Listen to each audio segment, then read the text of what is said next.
Hello, podcast listeners. You are now listening to the Coffee, Health, and Science podcast. I'm your host, Jordan River, and I want to thank you for tuning in today. Before we get started, I urge you, as always, share the Coffee, Health, and Science podcast. Tell a friend, spread the show. It's how we grow. Hit subscribe so you catch every single episode and you don't miss one. Today, we have a return guest, microbiome specialist. My God, what an overarching topic that is. We have Dr. Marvin Singh on the line. How's it going, Dr. Singh? I'm doing good. Thanks for having me back. Of course. Thank you for returning to the show, my friend. We're glad to have you here. Of course, the podcast, the book, let's get it all out there. First of all, Rescue Your Health, new book by Dr. Marvin Singh. Go and pick it up, rescueyourhealth.com. Talk to us about the book, and also make sure to plug your lovely podcast. Yeah, Rescue Your Health is a brand new book that I put together. I'm super excited for everybody to check it out. Basically, my area of interest within the field of health and wellness is in precision medicine. I really believe that it's important for everybody to learn what their risk factors are and understand what's going on inside of their body in order to do the best for them, not by reading somebody's blog and trying to apply the information from what other people are saying about themselves to themselves, but to actually truly find out what's going on inside of your body and doing the best for yourself by understanding what's going on. And so this book hopefully will help many people understand what they need to do for themselves. And I'm super excited about that. It'll be out before the month of October comes around, so pretty soon, and be available on Amazon primarily. I love it. And I have a podcast. Yep.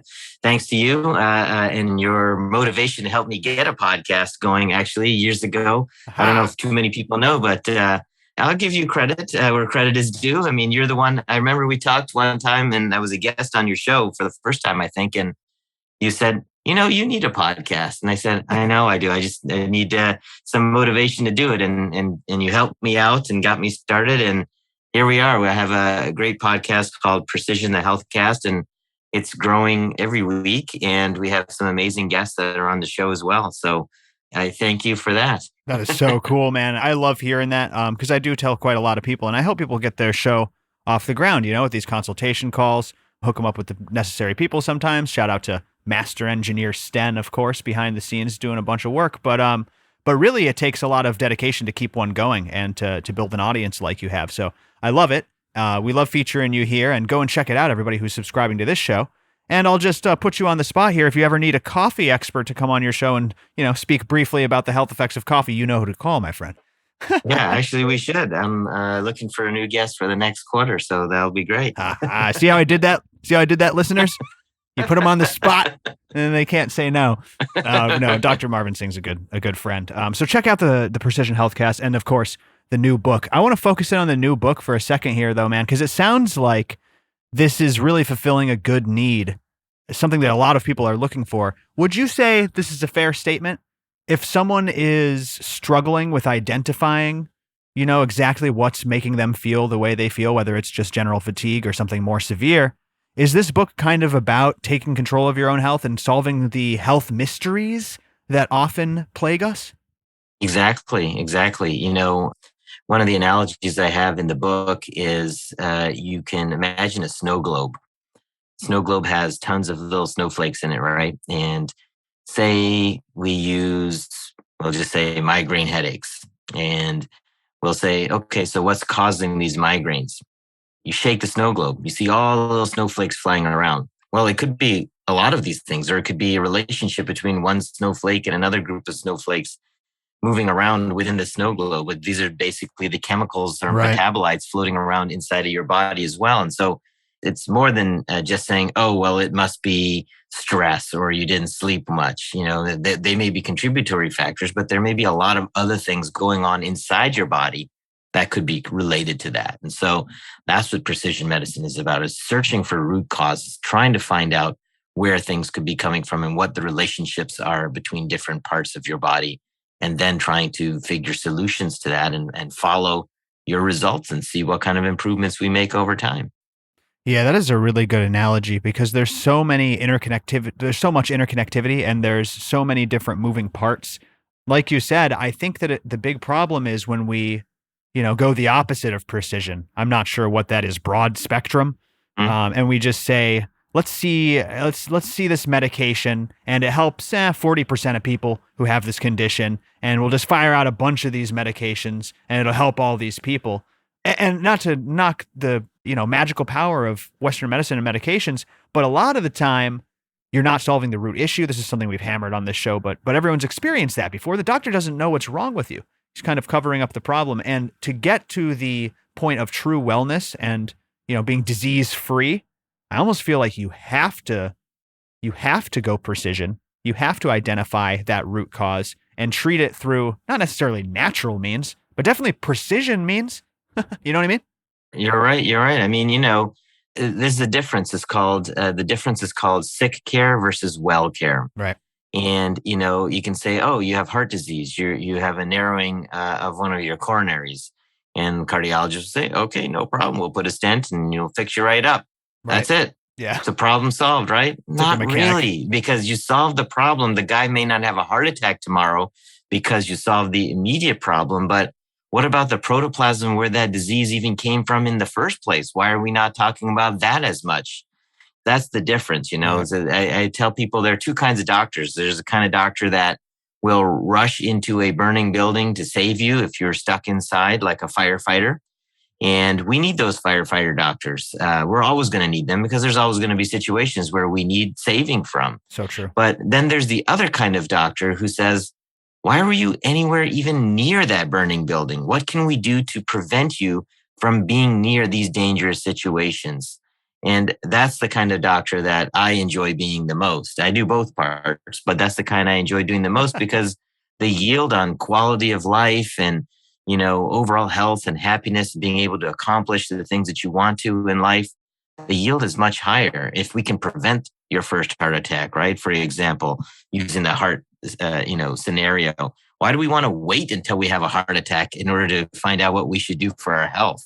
Yeah. That your life changes after you have your first heart attack. Why don't we prevent that from happening? That's such a good way to paint it, man. And I love that analogy too. You want the fireman who's concerned with the fire code. That's what you're looking at. Right. You know what I mean? We need a marshal going around checking for code. Yeah, 100%. And you need both for sure. But I think a lot of people tend to ignore the code, the fire code.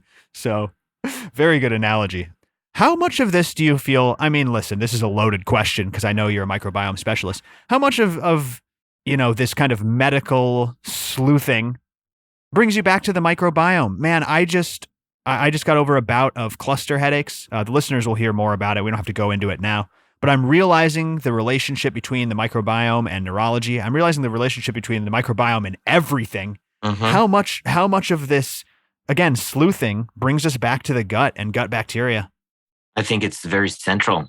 Majority of our immune system is in the digestive tract, and the microbiome is the primary resident of the digestive tract. So I think that's why we find more and more that different bacteria and what's going on inside the microbiome can impact all kinds of diseases. It's not just digestive stuff. We're talking about Parkinson and Alzheimer and heart disease and cholesterol balance, even mood, emotions, how you're feeling, depression, anxiety. All of these things find their way back to the microbiome. So the microbiome, I think, is very central to health. And if we're not talking about it in regards to somebody's health, then you're missing a big piece of the puzzle. Mm-hmm. And I know we all know the things to kind of keep up a good microbiome, things like diet, not drinking soda, not drinking alcohol, not smoking, eating whole foods. We know all that stuff, but usually we run into problems when we've abused it and we need to kind of repair our gut. I do know that there are specific, again, precision protocols, but I'm trying to segue into the proper probiotics here, but broader than that, I'd really like you to speak on just kind of repairing the gut and getting it to thrive again, and what a generalized protocol might look like for that.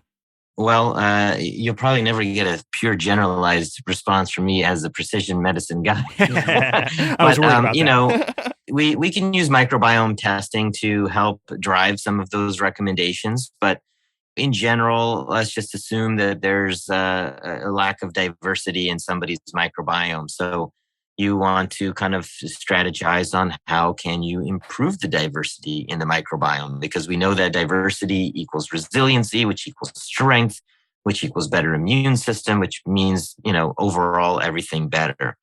So, there's some basic things that we can do. We know that many of the lifestyle factors that we often talk about can actually positively influence diversity in the microbiome. So things such simply as making sure you're sleeping the right amount, 7 to 8 hours of sleep, reducing stress, whether that's yoga or meditation or breath work or something along those lines on a regular basis, avoiding toxin exposures in your life as best as possible. So looking at your environment, enjoying life, having fun, laughing, all these things, believe it or not, I've written book chapters on this topic. They can actually change the microbiome, exercise, what foods you're eating, the diversity of your diet. All of these things can impact the microbiome. So that's low hanging fruit, basically, as far as a generalized recommendation, because that's something that we should all be doing anyways.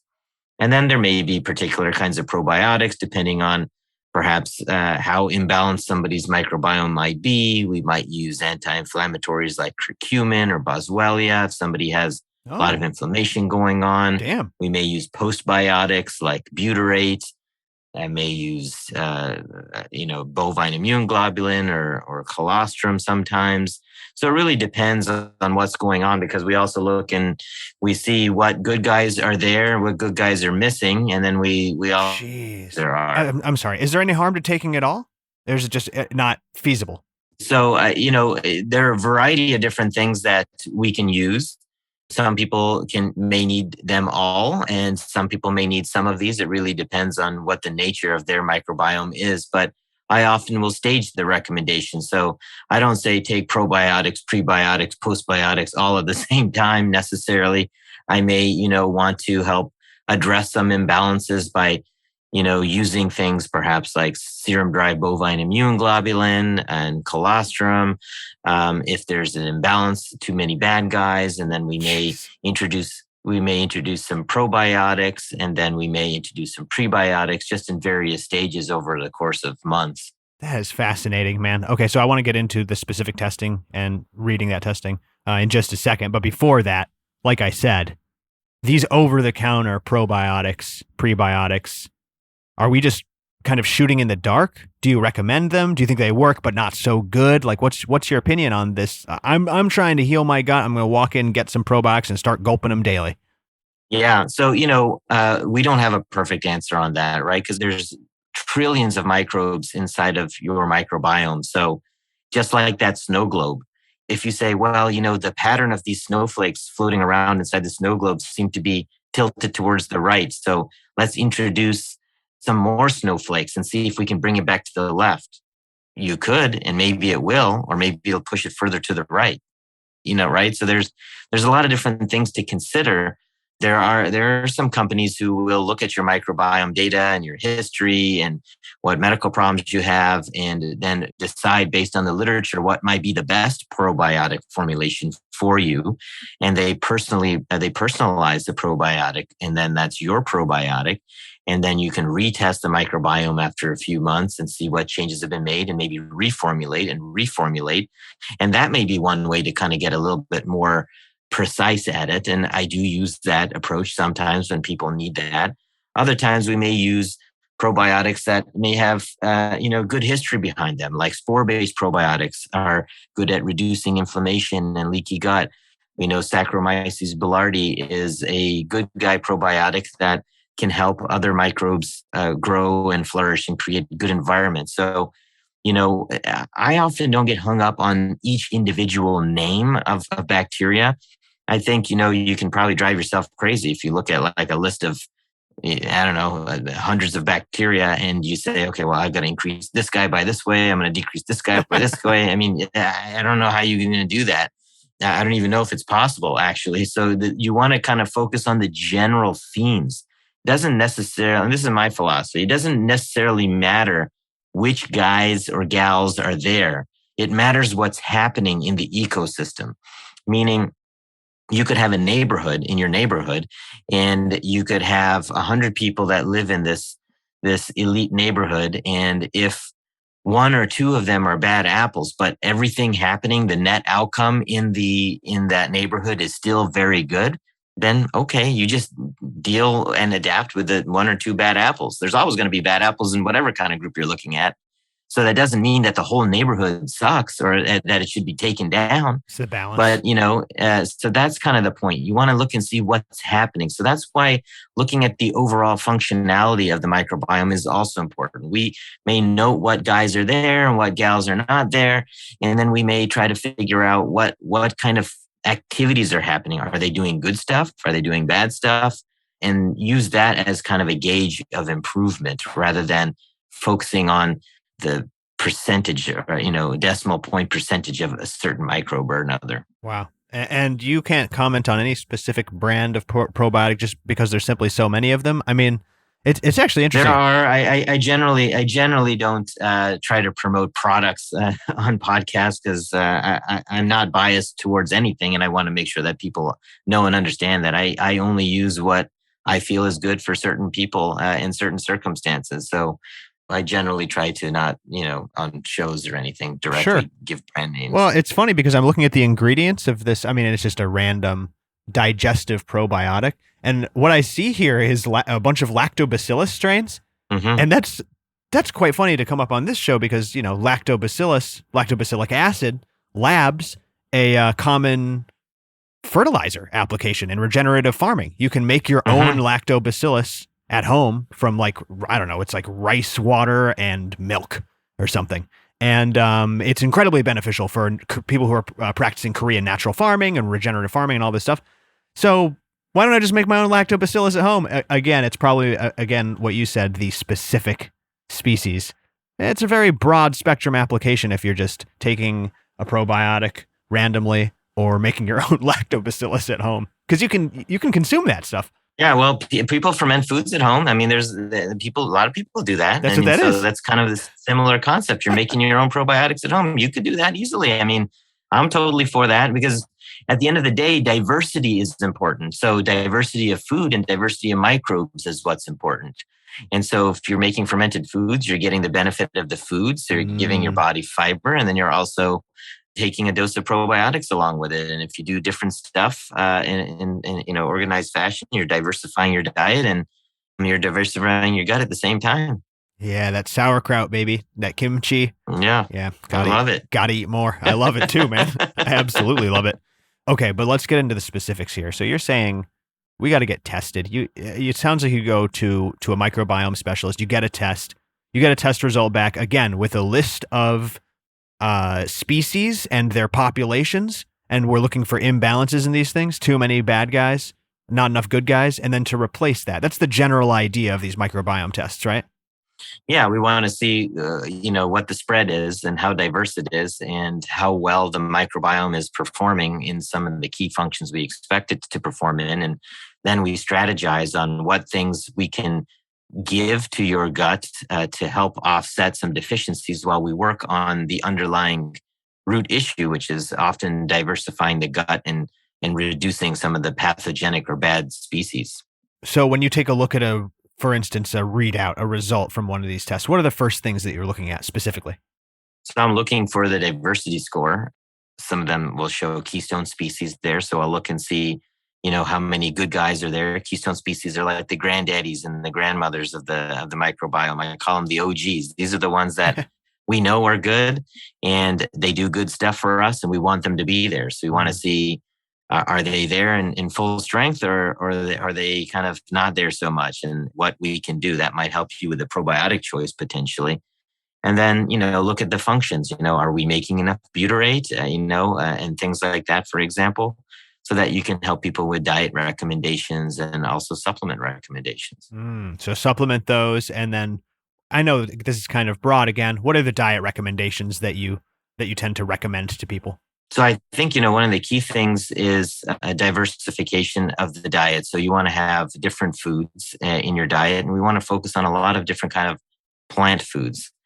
And I'll tie in a little bit on a comment you made kind of in passing about the soil microbiome for the plants. So, we have our own microbiome, and the food that we eat that comes from the ground has its own microbiome as well. The soil has a microbiome, and the plants themselves have microbiome. And so it's important to not just say, I'm going to eat broccoli, for example, but you want to eat perhaps organic broccoli or broccoli that was farmed with good farming practices, because we want to ensure that the broccoli grew up in a home that was good for the production of all of the chemicals and vitamins, minerals, and nutrients that we know broccoli for. I don't know if you've ever done this, but if you get just regular broccoli and then you get an organic broccoli, get ahead of it. And, I encourage people to do this as a test themselves. Get an non-organic broccoli and get an organic broccoli, wash them side by side, cut the florets side by side, look at them and see the color, smell them, touch them, see what the difference is. You can see that they both may be broccoli. They both may be the same species, but they are totally different plants because of the environment that they grew in. 100%. I could not agree more. I know there are, and that's actually, I think it's less and less of a hot topic, but that's a pretty hot topic, man. Like, people will still push back against that. And I think there's a lot of reasons for that. For instance, a lot of organic certifications are incomplete. A lot of organic certifications are being skirted. But I liked the choice of phrase that you used, which was responsibly farmed, regeneratively farmed. It's about the farming practices, certifications aside, and you are 1,000% right. No one will ever convince me a small scale regeneratively farmed mushrooms, I see a huge difference in. Tomatoes, I see a huge difference in. Broccoli is another one. I mean, it's palpable to me anyways. But yeah, you'd be surprised at how many people push back against that. But what I see, it just absolutely clear as day, is something that you were highlighting at the beginning of this chat, which was the microbiome starts in the soil. It really does. Our microbiome starts in the soil. And you know what I mean? When you kind of douse it in pesticides or fungicides or anything that's going to be harmful to that life, you're breaking that chain. Even synthetic fertilizers are harmful to that microbial life. So you're breaking that chain. And like you said, maybe even putting pesticide residues into your own stomach and microbiome. Right. So some people will say, oh, a little bit of that is okay. It's not a big deal. It doesn't harm your health. You could say, okay, but what happens to the food that grew in, right? As a human being, our bodies are bigger, maybe more resilient, maybe able to detoxify some of these things, even though I don't agree with that statement. Even if you say, okay, humor me, let's just say okay to that statement.